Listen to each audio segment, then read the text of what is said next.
Welcome to NobelBiz webinars.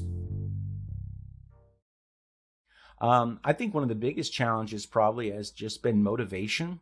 I've often wondered, how we've been able to kind of fill that gap of that physical presence of motivation, whether it's just saying, whether it's clapping or, shouting someone out for a sale or things like that. So supervisors have had to get pretty creative. So yeah, they've set up a lot of chat groups, where they're constantly communicating with the team and, shouting out who's done well and who's had a successful call, things like that. I know a lot of supervisors are using online tools. One of the biggest things that I remember as a supervisor, and speaking of training, this was something that I was trained and it was ingrained in me, is always have a game going.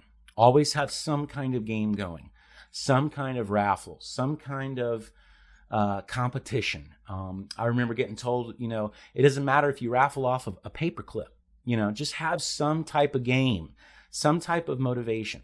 We used to do things where, we'd hand out tickets, or, if you got a sale, you went and put your name up on the board, and we do like an elimination. So now supervisors have had to come up with different ways of doing that online. I know there's a lot of solutions that offer games and things like that for call center agents to take part in. So, they get a sale, they get a chance to answer a trivia question or something like that. And so those are one of the cool ways I think we've been able to adapt to this new environment right now and try and fulfill those needs of keeping people motivated.